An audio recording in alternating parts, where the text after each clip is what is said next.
Hello and welcome to the Massachusetts School of Law Educational Forum. This program is brought to you by the Massachusetts School of Law at Andover. Women's basketball began back in the early 1890s at Smith College. The rules were modified, and for the first collegiate game, the freshman women played the sophomores, and that was behind closed doors. 6 years later, the Stanford women played Berkeley for the first intercollegiate game. Advancing the clock to 1972, Congresswoman Patsy T. Mink introduced Title IX. The law states that no person in the United States shall, on the basis of sex, be excluded from participation in, be denied the benefits of, or be subjected to discrimination under any educational program or activity receiving federal financial assistance. This law helped in opening the door for equality in education and sports for women. Moving ahead to 1995 through 1996, the USA women's basketball team battled to an unbelievable record of 60-0, winning the gold medal in Atlanta, completing the USA basketball sweep. Recently, all eyes were glued to the matchup between Stanford and UConn for the NCAA Women's Basketball Championship. Just how has women's basketball changed? What effect does the added television coverage have? Has coaching changed? Providing answers to these questions and more are three of today's premier women's basketball coaches. She has been coaching since 1974. She has been awarded the SEC Coach of the Year 8 times, the NCAA Coach of the Year 7 times, and was inducted into the Women's Basketball Hall of Fame and the Basketball Hall of Fame. Interest in women's basketball is on the rise. We asked the coach her thoughts on the increased interest in the game. I think overall the level of play is so much better.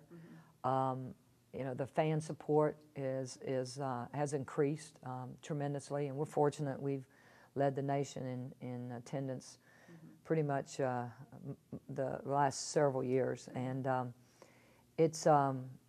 I think that when we started to attract a lot of crowds, and then certainly the quality of play being better than it's ever been and more competitive, then people want to watch it, and it's a neat thing. It's for me it's been very gratifying, but also very touching to just see how many people are embracing the women's game, and how many games are televised, and people are really taking an interest unlike what we've seen in the past. Television ratings for the women's game are increasing substantially every year. Last year, for example, the ratings were 40% higher on ESPN than they were in 2007. To what do you attribute the increased interest? Television exposure has helped increase the interest, because people now can turn on the TV and see a women's game, and where in the past that wasn't there. But I think the television exposure, as well as the quality of play now and the competitiveness of teams. It's not like someone is, well, they're going to win the national championship. Right. You take a Stanford or Tennessee or Connecticut or Oklahoma or Louisville. There's just so many great teams now. Right. And I think that has brought more interest. When you have parity, then you have more people watching and invested. What is the primary fan base for a women's college game? Well, for us, 15,000 plus. We've had sellouts here, and we have 22,000. Both male and female students? Oh, I think it's like when we have our student section there. It's a lot of guys, but a lot of women, and I mean, they're passionate. Yeah, it's a great atmosphere. It really is, and it's been real neat. I know that my husband and the dean of our law school, who's also male, both prefer watching women play over the men. Is this an anomaly, or are both men and women starting to prefer the women's version? If so, why do you think that is? That's interesting. I have a lot of men that will say, I don't watch a men's game, I watch a women's game. And it's really neat. And of course, if you're big basketball fans, you watch both. But I think there are a lot of men that enjoy the women's game. Why? I don't know if it's you know, maybe things develop a little bit slower because the guys are just up and down a lot. But there are a lot of guys that I know that say, I'm getting season tickets, we'll be there, I love the women's game. And a lot of them have daughters too. Right. I think that matters. What do you see as the biggest difference between the men's game and the women's? Again, I think it's how the game is played. And I think our game is played below the rim, and their game is played above the rim.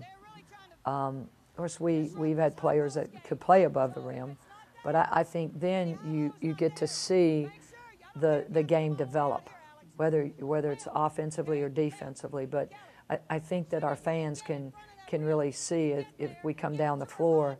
You know, they can see the inside-outside action. You know, they can just see the game as a whole. What is the biggest strength of the women's game? Is it passing, defense, set plays? Well, I think it depends on the talent that you have, and then the type of coaching that you have. And you know, a lot of teams will use a lot of different styles of play. You know, some teams like to press and run. Some teams like half court. And so that's the fun part of it in coaching, is to try to figure out what you want to do with your own team, and then how you're going to defend and play against your opponent. So there's a lot of strategic thinking going on there as to, you know, what is the best plan. And we watch lots of tape. I mean, video is key. So in watching tape, we understand, you know, their tendencies as well as our own tendencies. And maybe they're running something that we've never seen before, so then we implement that in practice to get ready to defend it in a game. So a lot of strategic planning going on. But I would assume that happens in the men's game too, right? Oh, yes. Yeah. But they're a little more up and down and, you know, slam dunks. And you and I are trying to reach the net. Right. Well, you can reach it a lot closer than I can. Are there fundamental differences between male athletes and female athletes? In terms of... well, the way they approach the game, the way they practice. I think there's a lot of similarities, you know, because, you know, we do the weight training and the conditioning. Our guys do the same thing, the weight training, conditioning, and as they go and get in the gym and get in a lot of shots, you want to get a lot of reps in.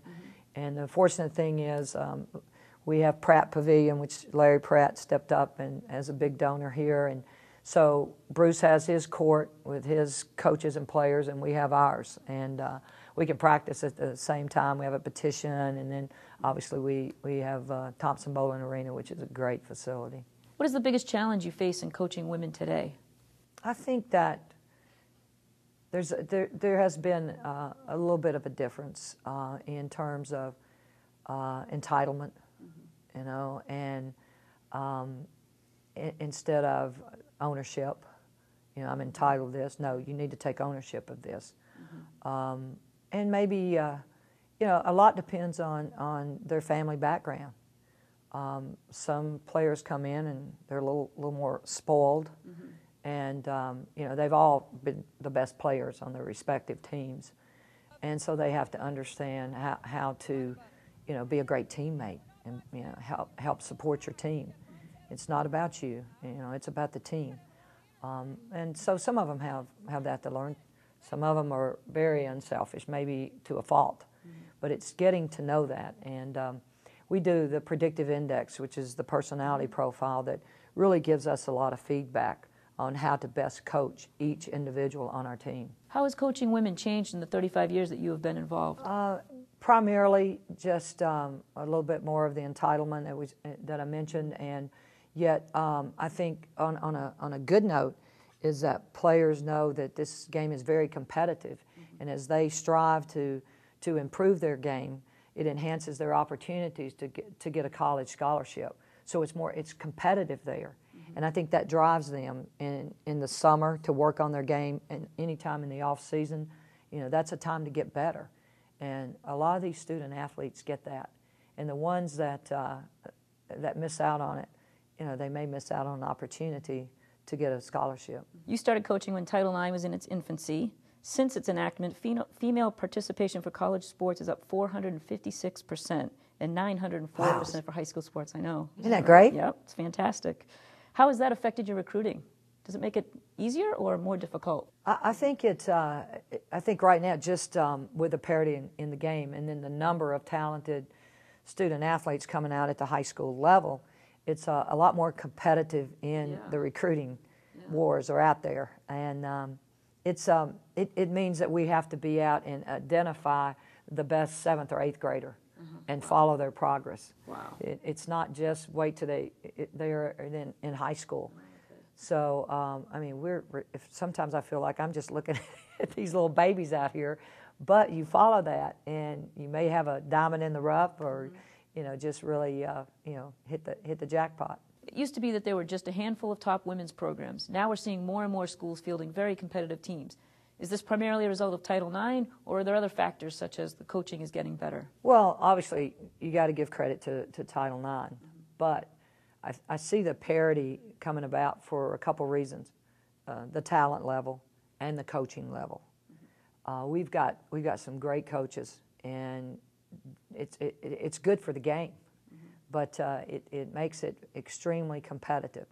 And just like it does when you go out and you're recruiting, and everybody's trying to get this one or two players to buy in, and we want them to come to Tennessee, and they want them to come to their school.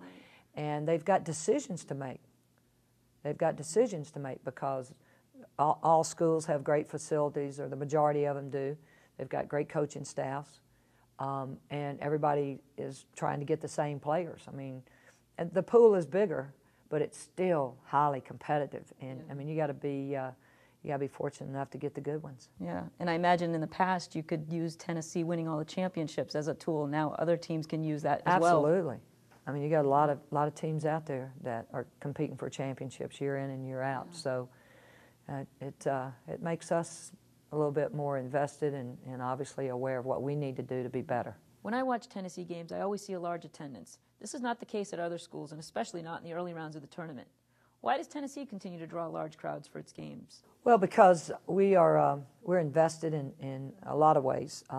Marketing is a big part of what we do, and getting our fans involved. For me, it's being out in the community. I do a lot of work with United Way. It's my #1 charity, but I speak to a lot of civic groups.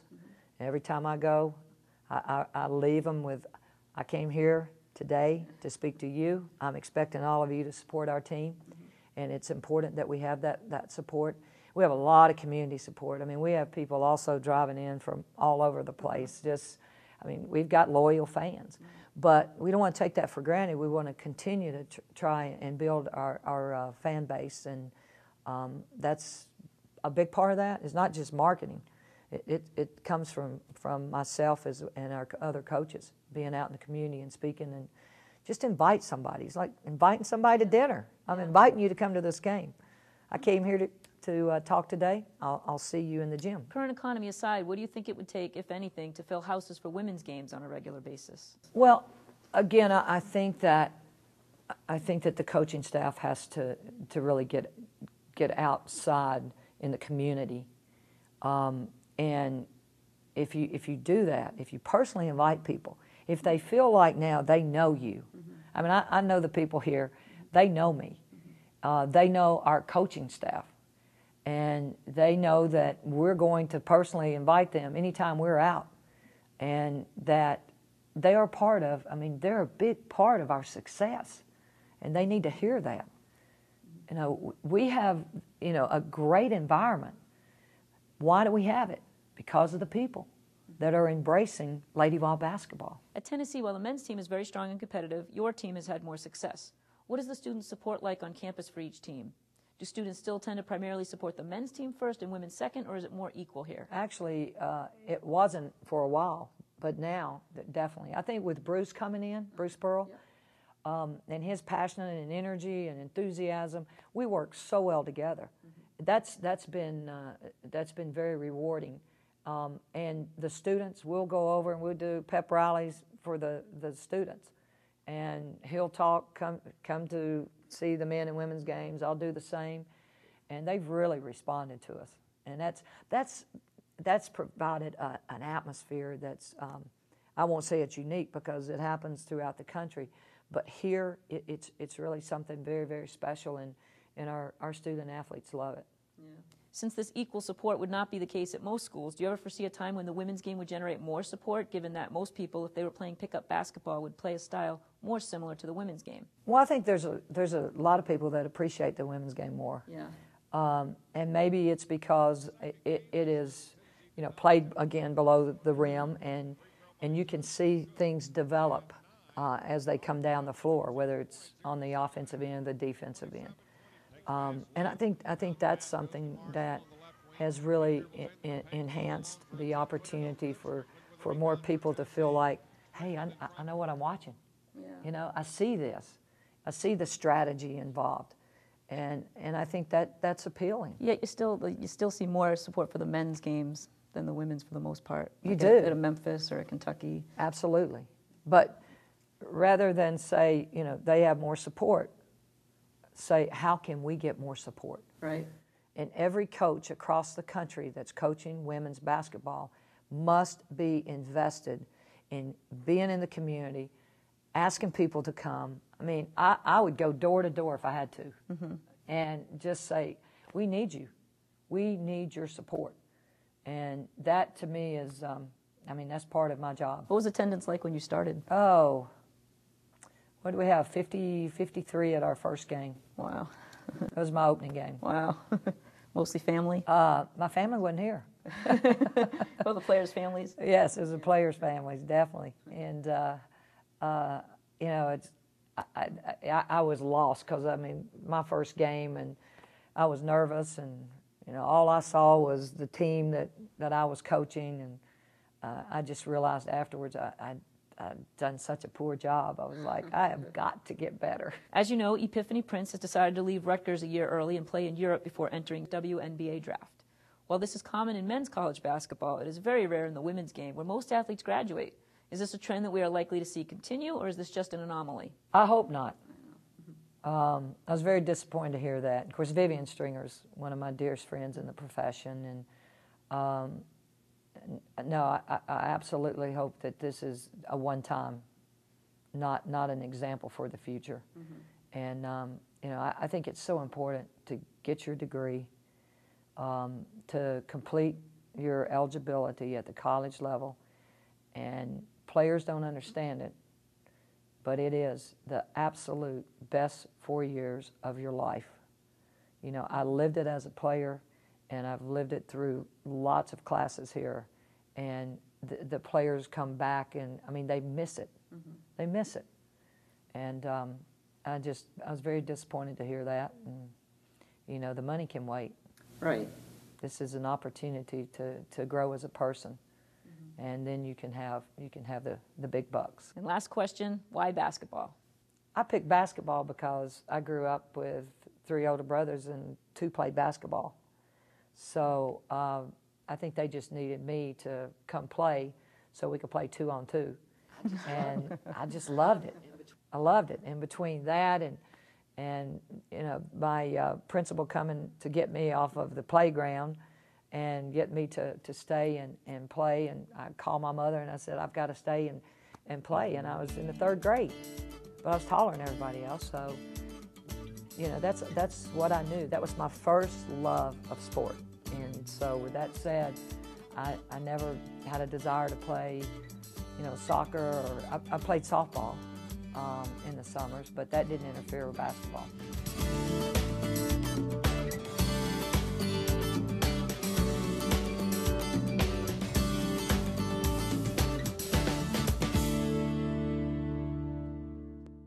Those of you who watch Books of Our Time know that many of our programs are about books that deal with history.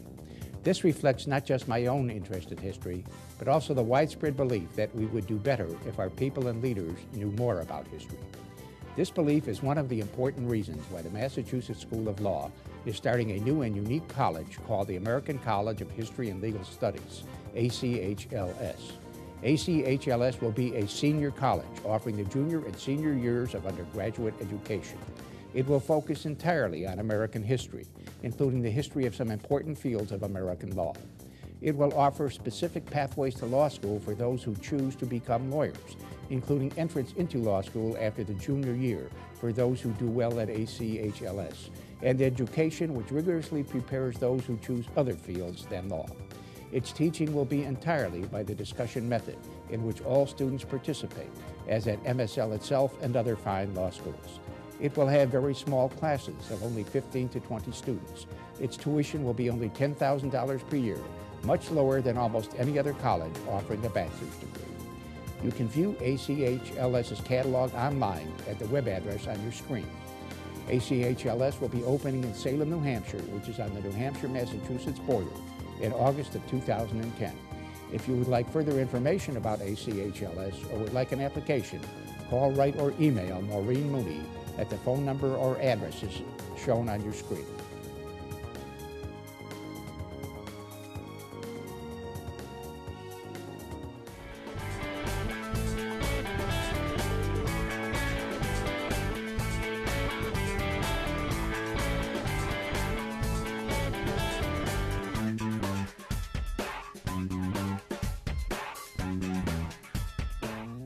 She was honored as the USA Basketball National Coach of the Year and selected as the USOC Elite Basketball Coach of the Year. She is a 3-time National Coach of the Year, a 5-time District Region Coach of the Year, named Pac-10 Coach of the Year 10 times, and was inducted into the Women's Basketball Hall of Fame. How did her success at the Summer Olympics change women's basketball? I think that it brought women's basketball to the forefront. With the Olympics in the United States, there was great support for it. When I first went to the first game that was in the Georgia Dome, we were playing Zaire, and I thought, well, there won't really be much crowd. This will be good. We'll get a chance to get used to the arena. And there were over 10,000 people there for a 12 noon game against Zaire. Honestly. And I said, whoa, this is going to be great. And then, for the gold medal game, it was packed. And earlier during that year, I'd met with David Stern, and I think that at that point the NBA was looking at a women's professional league in the United States. So what maybe the seed of that might have been the Olympic team, and I think it was. And a lot of those players wanted to play either in the WNBA or the ABL. So women's professional basketball had its start after the 1996 Olympics. How wonderful. Speaking of David Stern, tell us a little bit about the words that the President of the United States Basketball Association, as well as David Stern, said to you at the very beginning, and how that impacted you with the awesome responsibility that you had. Well, I was introduced as the 1996 Olympic coach right next door in Kissick Auditorium, and it was introduced this way by C.M. Newton, who is a tremendous basketball coach in his own right and great basketball person. And he said, this is not about bronze, this is not about silver, this is about gold, Tara VanDerveer. And so it really was clear to me that, we weren't, I was giving up a year, I had to leave Stanford for a year. The women that I was training with for 9 months or more were basically professional women, and it was serious. It wasn't about, we're just going to show up at the Olympics and practice for 2 weeks and give it a try. We were on a mission to win the gold medal. And a lot of times, I think the rest of the world had this idea about U.S. basketball as far as it pertained to women, and maybe even as it pertains to men, that, we had never really trained for the Olympics. We just kind of just showed up and put a collection of people together. And if we ever got serious, look out. And that's what we did. We got serious. What did winning the Olympic gold mean to you? Well, as a coach, you don't get a gold medal. So it was never really about the gold medal. It was just about excellence. It was about doing it right, training and working, and the sacrifices that the women made to play together and train together. And if you were around them, for as long as I was around them, just to see the maturity that they had and the unselfishness and all the things that they did for each other and how they grew together as a team, it was it was inspiring, and you could carry that kind of lesson into your life of how really anything is possible if people are willing to do what it takes. And those women on that team were willing to do whatever it took, and it was very exciting. You write in your book that sports really reflect the culture. What do sports today say about Americans? Well, I think that sports have changed a lot. Maybe we have changed also, our culture has changed, but it's great to see young girls and young women play sports. It's a part of their life, and I think that parents and just whether it's in the schools, I mean, young girls do not understand that sports was not a part of maybe our older life. When we've had our basketball camp, and I'll have the 8-year-olds or 58-year-olds in the auditorium, and I'll talk to them about the fact that I didn't play I never went to basketball camp. I never played basketball in junior high or high school. There weren't scholarships for women to go to college, and so then after giving this spiel, and I'm on my soapbox, one little girl raises her hand and says, "Why not?" And I was just like, so I said, well, can anyone, if you don't know the answer, like, can anyone else answer this question? And one little 8-year-old girl raises her hand. She goes, "Sexism." And things are different. There's more acceptance for women playing sports, and I think people see it as being healthy, being fit, being active, and I think that is a great reflection that our society is changing. And we look at the number of women working. This year, probably more women than men will be working in the workforce, and our lives are changed. And sports, I think, helps us get out and do things and be more productive citizens in the big world. Before we talk specifically about women's athletics, I want to ask you, Coach, can you still shoot from the outside? Can you still hit your shot? Well, I never was a good shooter, so that was never about me. My basketball on the court experience is limited to screening and passing, and I'm barely playing defense, but I do take a charge. So, it's I never really, I had my own way of playing, and I teased my assistant coaches that they would recruit me because I had the grades to come to Stanford, but they always told me I'd be too slow. Well, I want to ask you about that. The young women coming to Stanford today, it must be hard, I would surmise, to recruit when you have such high standards, and in fact, are you at a competitive disadvantage with some of the other schools that don't have such standards? Well, when I first took the Stanford job, my dad, who was a hockey player at Dartmouth, said, "Don't take that Stanford job. It's impossible. It's a graveyard job." And I just said, "Dad, we just need 4 or 5 a year." And it is very hard to find the combination of an elite athlete and an elite student. But when you do find that person, they like this type of experience. I mean, Stanford is, I think, the ultimate challenge, and it's just the quintessential experience for a young person that wants, world-class academics and world-class basketball. With the success here at Stanford of the women's basketball program, tell me about student support. Women versus men, basketball versus other sports. Well, Stanford, we have 35 varsity sports, and I think they're not supported all the same, but it's not based on necessarily gender. I think that in our situation, our women's basketball team is very well supported. There are things that I think we're still battling for. When I first came to Stanford, and this was 25 years ago, women they had a full ride, but they didn't get books. And I'm like, we don't need books? So there are things that we're constantly, really to really say, all right, our situation is on an equal basis. We're still fighting for things. And every women's program is. I was so impressed that my year may be off, but somewhere about 92, I believe it was, you demanded to be paid on an equal playing field with the men's coach. And I know that Pat Summitt and C. Vivian Stringer are paid as much, if not more, than the male coach. But is that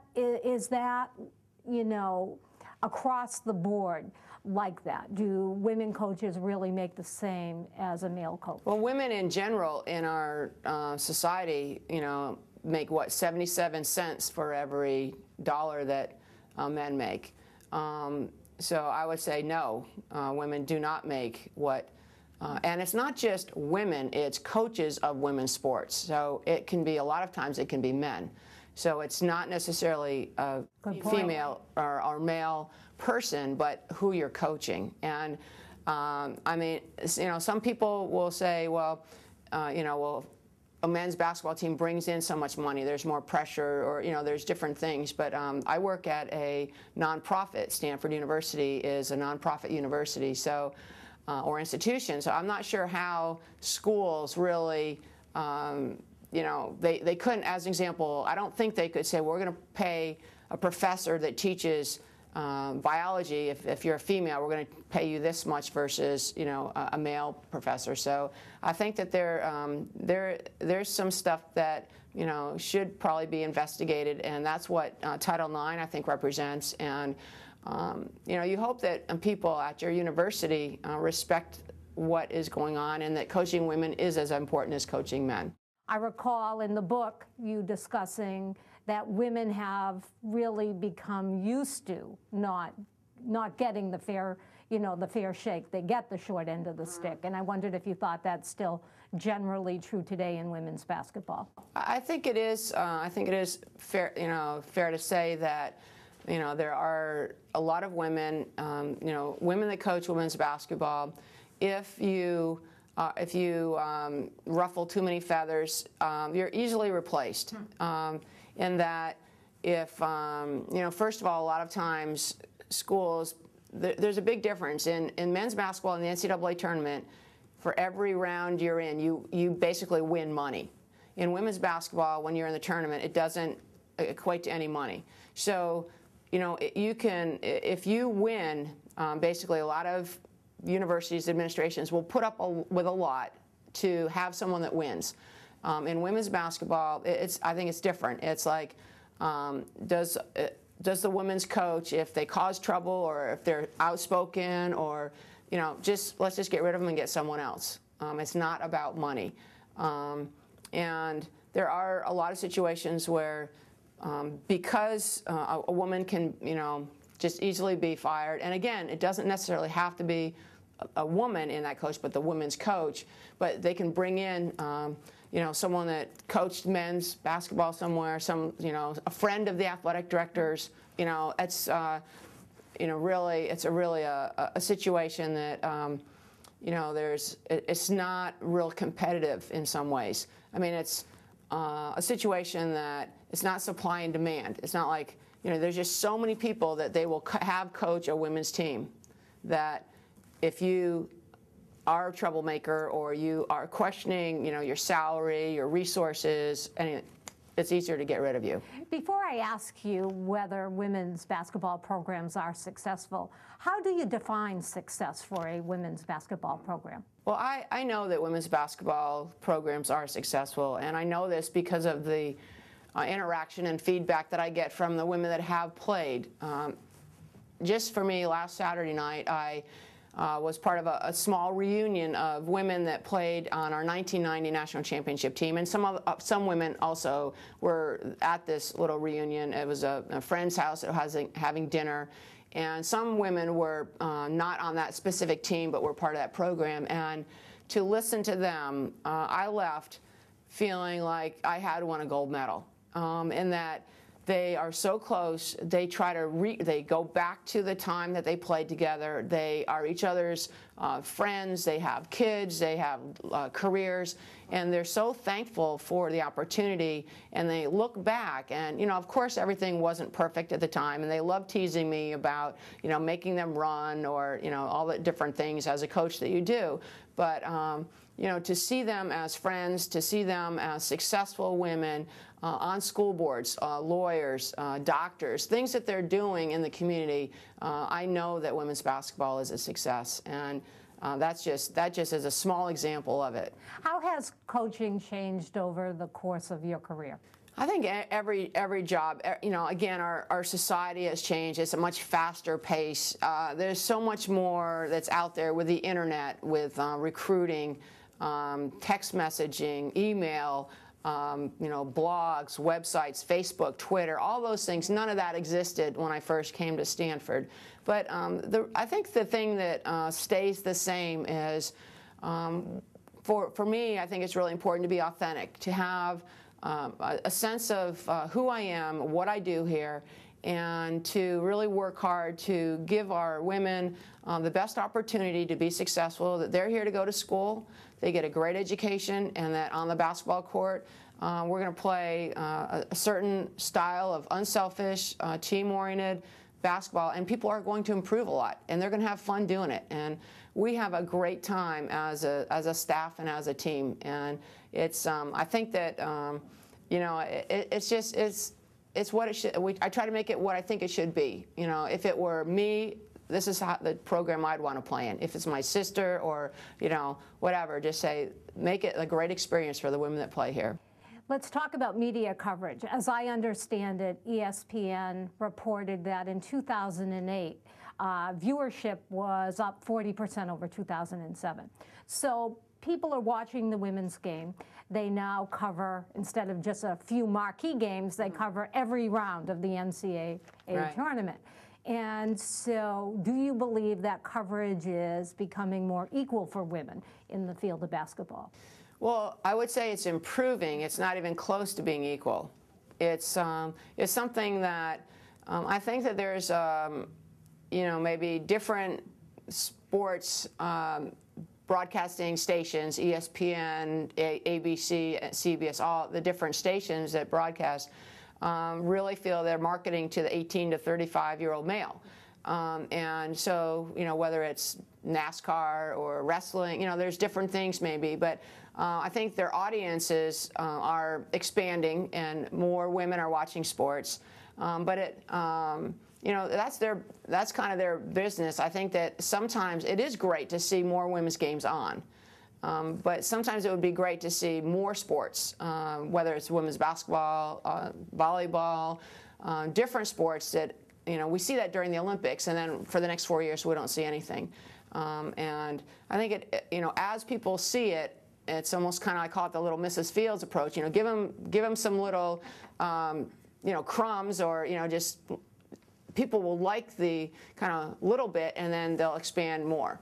You know, it's a situation where I think as, you know, as we televise women's games with the right camera angles and kind of with the interviews and everything, I think it'll be great. I'm personally probably in the total minority, but if we really wanted women's basketball to kind of be the same visual as men's basketball, we should lower the rim, just in the way that volleyball lowers the net and golf plays from a different, you know, tee box or whatever, that, you know, to shorten the field, to make it the scores equitable. I mean, kind of the scores the same. So, but I'm definitely in the minority for that, and that will probably never happen. Well, I think the argument is the same about women's ice hockey. Until they check, you're not going to have people watching the game. But in some ways, yeah, if people just tune in for fights for women's ice hockey, then maybe they're not going to see that. But in some ways, that might allow the game to grow a little faster, and, you know, to get their skills up.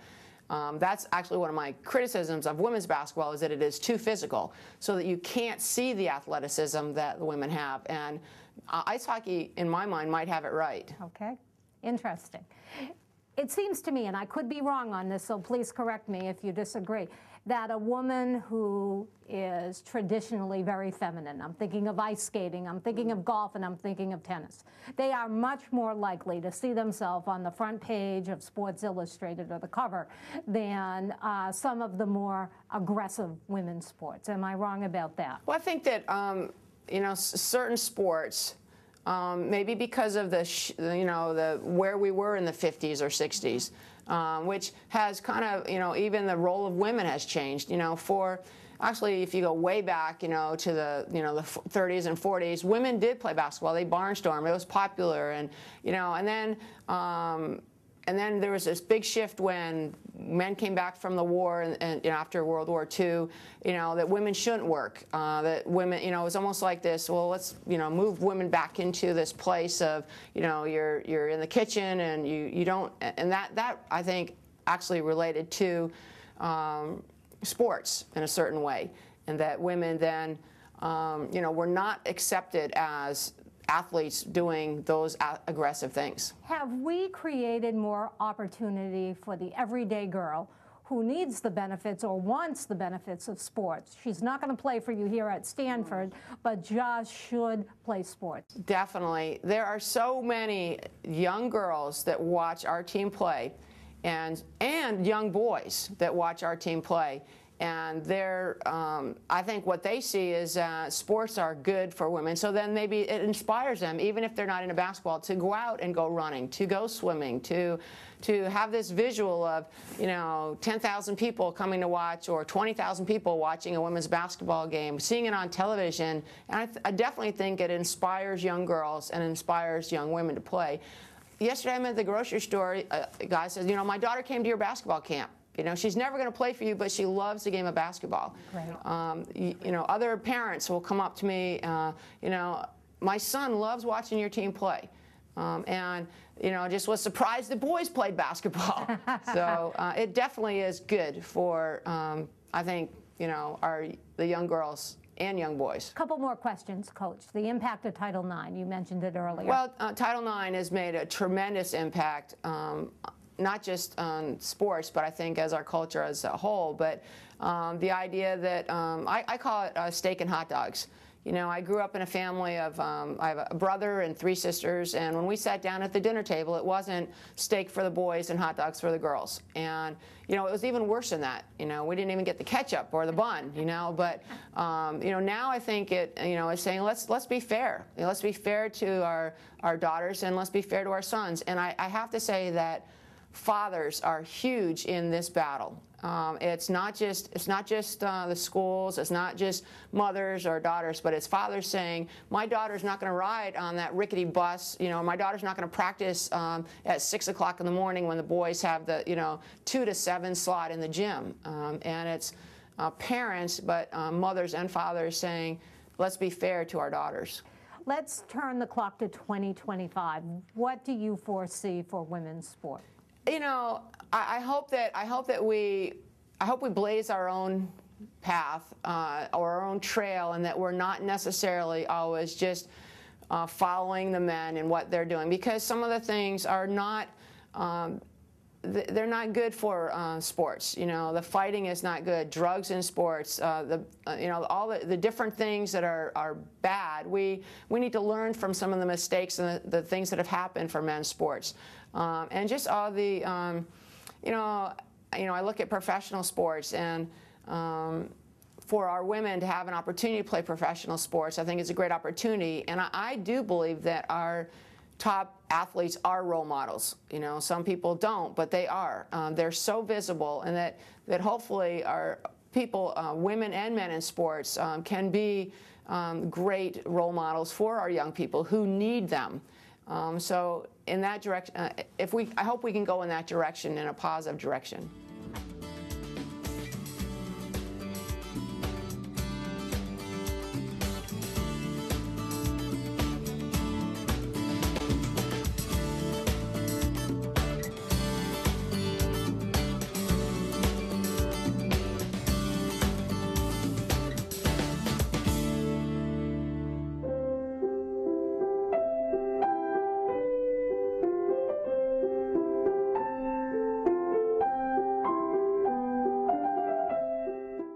The Massachusetts School of Law at Andover offers an accessible, affordable legal education to both full-time and part-time law students. When making admissions decisions, MS Law looks at all aspects of a candidate's qualifications and does not consider the flawed LSAT. At a tuition of less than half of all the other law schools in New England, it is by far the most affordable. Our teaching and standards are rigorous. Our students learn to think clearly, to write well, and to advocate effectively for others. Decide today to make a difference.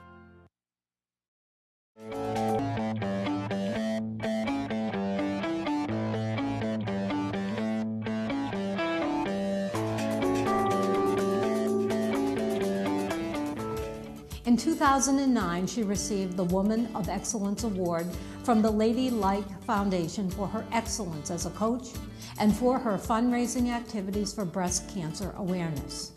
She was named 2010 Pac-10 Coach of the Year by the conference coaches and by the media in her second year of coaching. Coach explains how the level of competition in women's basketball has changed from when she was a player. I think the level of competition, I think you're seeing more versatile players. When I played, you had your bigs who sat right there on the block and they posted up, and now you've got your bigs who are more versatile. They're able to shoot the three, put the ball on the floor. Offenses are a little bit more sophisticated now too. You used to run a 3-out, 2-in. Now it's a 4-out, 1-in or a 5-out motion. So I think the versatility of the player has changed the image and the look of the game. Why do you think that is? Why do you think the players are more versatile now? Well, I think everybody's growing up and they're seeing players do multiple things. I think they're being trained differently. I think the offenses that people are running at an early age, it's no longer the tall kid inside. We've gotten away from that misconception that the tall kids have to be inside when actually they can be on the perimeter. So I think it's just how the generation is being more exposed to more things. Would you say that coaching has gotten better or just changed? I think it's changed. I think you've got some great coaches who coached when I played, and who are still coaching to this day. I mean, obviously Tara and Pat and Debbie Ryan at Virginia. You've got some who have stood the test of time, who really understand how this game is to be played. I think it's changed because players have changed. It used to be, I think we came through a system when I played, you were more obedient. Now we have to teach our young generation how to be obedient. When coach says, cut to this spot, you cut. It wasn't up for negotiation and you weren't talking about or having a discussion. So that's a big difference too in the way the generation is being raised, which also changes the way you have to coach. Speaking of this generation, there are a lot more distractions that you didn't have when you were playing. How do you handle that? Well, I think what you do is you eliminate the distractions. You know, Coach Summitt, when I was with her on staff, she talked about the 4 Ps, and the 4 Ps being your peers and your parents, and obviously the press, and then we put in their phones. I mean, who would ever thought that a phone would be a distraction, but it obviously has become one. So what you do is you try to teach them time management, you teach them how to budget, being a student athlete and playing and competing at the highest level that they can possibly compete at, but also making sure that things are a priority when it comes to being an athlete and a student, and that comes and overrides everything else. Now, Tennessee is a very high-profile program, one of the elite in the sport, whereas UCLA is building towards national prominence again. How does a program become one of the elite? Is it solely through recruiting, or are there other factors? I don't think it's solely recruiting. I think that's a huge part of it. I think you have to have the players that can come in here and take your team to the next level. You have to be able to recruit the elite players and get them at the university. But I also think it's a combination of bringing together that supporting cast. You can't have this one great player and not have a great supporting system. We always talk about having a Batman, a Robin, and a Batgirl. You look at a lot of championship teams, they have 3 really core people who they just consistently can count on, and then other people step up and follow into suit and fill out their roles. I think your philosophy and your system have also got to be in place. I think you've got to be able to allow the freedom for your elite players and those who may not be as elite to shine. So you better have an offensive package that complements every aspect of everybody on your team. And defensively, you got to utilize the fact that you may have great one-on-one defenders or you may not. So you may have to change that up. So I do think your philosophy comes into play as well. What strengths do you bring to coaching as a result of having played competitively yourself? I have a love for this game, and it burns deep in my soul. I think you have to love what you do. And I am so grateful that I'm in a position to coach at UCLA and be the one who they decided to bring here to bring UCLA to that national prominence, because I've been exposed to greatness, having played for Coach Summitt, one of the greatest coaches ever in the game, and having the opportunity for 6 years to study under her.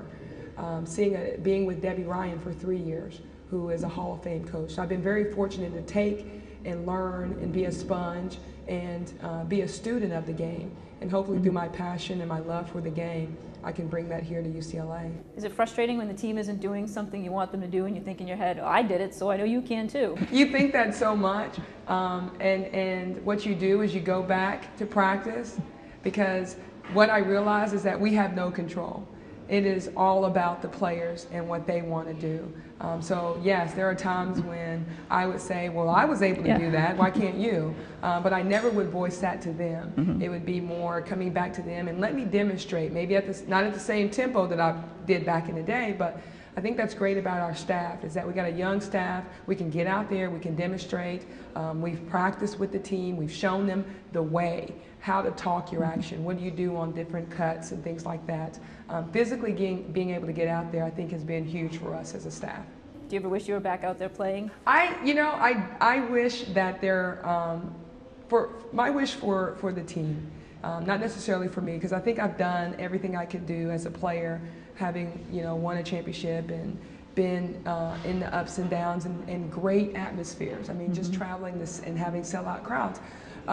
I just wish that they can taste and have a taste of what that means when you literally at the end of the season, when nothing else is going on, you can say that year you was the best team to ever play that game. And I want them to experience that national championship, not just getting to a Final Four, but that actual experience of winning it all. Other than having played women's college basketball, are there any traits that female coaches have that male coaches lack when it comes to coaching women? Well, we always say we're coached last. I think when you're a young girl, whether you play sports or not, you go through those puberty and adolescence issues and things like that. So we're easily able to relate, and when they have breakups and their boyfriends aren't, being a great boyfriend. I mean, we're easily there to say to them that we've been there, we've been in your shoes, and they understand that. So I think they are more prone to confide in us. The other thing about when you think of it, again, like I said, we wear a lot of different hats. We play the role of their mothers at times, or a best friend. We just be whatever we have to be to them. So I think the number one thing is, like I said earlier, is that we can relate. I've been in your shoes. I've walked the same path that you've walked. And to me, that is a great way for us to open up our communication. UCLA has a very strong men's program too. What is the student support like on campus for your team? Does the interest in the men's team actually generate interest in your team? Well, we're growing. We're trying to get our student body support better. I know there's some things that we have implemented with our marketing promotion people trying to do. But LA is a hard market. We compete against so many different things. We compete against the weather and the beaches and pro teams and traffic, and so for us, we've got to start grassroots. So we started to identify the elementary and young kids that are in a 7 to 8 mile radius, and we're trying to adopt that area of town to come and support us. But our student support could be better, and we're going to challenge every year for our student body to come out and support us. It's not where I would like it to be, nor where our current players would like it to be, but we're working on that. I think the support of the men has been there, and it's been great because of the history and the tradition of the program. So we got to start our own history and start our own new tradition where we can find those fans that are going to just adopt us as their team.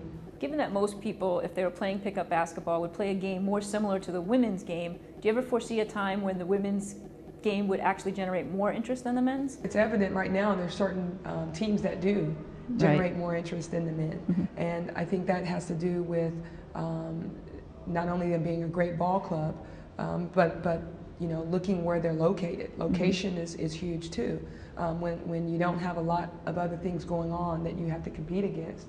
But I do think there will be a time, because when I played, you thought getting 2,500, 3,000 fans was huge. Now at a Tennessee, I think this past weekend against Baylor, they had 16,000, 17,000 fans, and they are outdrawing a lot of the men's team. And so that's where we're trying to get UCLA women's basketball. Obviously, we've got to get the program to that national prominence where people are going to want to come out and see you and want to, you know, see who's on your roster and enjoy coming to the games. And I think our marketing and promo people are doing a good job of identifying who that targeted audience is. How demanding is it on the student athlete at UCLA, Stanford, and Tennessee, for example, where the students have to fly to most away games? Well, our student athlete, you know, it's a challenge. That's why time management is huge. They've got to be able to juggle everything.